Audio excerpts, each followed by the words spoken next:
Jeste li već odlučili što želite za božićni poklon? I dok većina ima pune ruke posla s kupovinom božićnih poklona za obitelj, prijatelji i svoje ljubavi, Portanova je mislila upravo na vas. Dokazuje to i nagradni natječaj Moja želja je. Upravo tako. Ne bojte se izreći svoje želje na glas, pa ih čak i ispisati na listiću koji možete podići na infopultu Portanove. A kada napišete što želite, svoju želju zalijepite na veliku ploču želja u Portanovi. Nakon toga sve što trebate napraviti je pričekati jeste li bili dovoljno maštoviti, jer oni najkreativniji bit će i nagrađeni. Uvod u vikend u Portanovi je bio u znaku dječje predstave Kraš životinjsko carstvo, tko se boji straha još. U životinjskom carstvu puno je uzbuđenja. Iako ovdje vladaju osmijeh i sreća kao i svugdje, pokoj i strah se sakrije. Svi koji su posjetili Portanovu u petak popodne tako su doznali što muči Leopolda, odakle je stigao i kamo ide Stipe, kako se straha rješava Amanda, koje su Gracijine brige. Predstava za djecu Životinjsko carstvo Tko se straha boji još osmišljena je u suradnji s kazalištem Tvornica lutaka s ciljem promocije likova Životinjskog carstva. Tekst za predstavu napisala je Dora Del Bianco, a Mario Kovač zadužen je za režiju.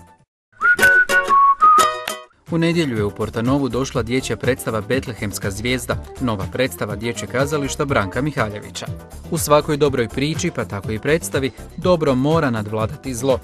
Ta borba između dobra i zla ne mora uvijek i nužno biti ružna, pa će tako u ovoj predstavi na simpatičan, zanimljiv i humorističan način biti prikazano kako to izgleda kod pastira, koji se na kraju ipak poklone malom djetetu. Ova priča ide uporedo s poznatim biblijskim prikazom rođenja Isusova, a na kraju se s njom i spaja. U prosincu je Portanova dom i djeda Božićnjaka, a druži se s vama svakog dana do 23. prosinca od 17 do 19 sati. Djedica stiže do kućice napravljene posebno za njega, pred kojom djeci dijeli slatkiše i širi čaroliju blagdanskog darivanja. Proteklog vikenda u Portanovi je otvoren Fruti, Fresh Fruit Juice and Smoothie bar koji priprema svježe voćne salate, zdrave doručke, juhe, milkšejkove, sokove od svježe cijeđenog voća, smutije. Svakako ih posjetite u sklopu Lagosa i provjerite zbog čega su ove delicije zaludile čitav svijet. Isprobavajući nove okuse pune zdravlja, dobro se i zabavite. Razveselite sebe, no i svoje najdraže.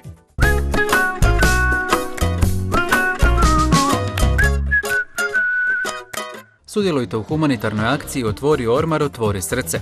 Ispraznite svoje ormare od odjeće koja vam je suvišna i poklonite onima kojima je pomoć najpotrebnija. 20. prosinca od 10 do 12 sati potražite nas u prizemlju Portanove kod kuće Zelenog čaja. Sva roba prikuplja se za Crveni križ Osijek i Caritas Osijek. Od 19. do 21. prosinca Coca-Cola i Portanova za vas su priredili pravu božićnu bajku. Očekuje vas pregršt nagrada i zanimljivih događanja, a izdvojili bismo fotkanje s najdražim djedicom i vožnju kočijom. Sve detalje o bajci koja vas očekuje saznajte uskoro. U Portanovi su za sve vjerne Facebook fanove napravili natječaj Najljepši bor. Dovoljno je da fotkate svoj okićeni bor, postavite ga i skupljate glasove. Nagrade su zaista vrijedne. Fotografija koja dobije najveći broj glasova fanova osvojit će prvu nagradu koja je 1000 kuna za shopping u Portanovi. Fotografija s drugim po redu najvećim brojem glasova fanova osvojit će 800 kuna za shopping u Portanovi, a fotografija s trećim po redu najvećim brojem glasova fanova osvojit će 500 kuna za shopping u Portanovi. Aplikaciju za sudjelovanje u natječaju možete pronaći od 15. prosinca na Facebook profilu Portanove. Sudjelujte i osvojite vrijedne nagrade.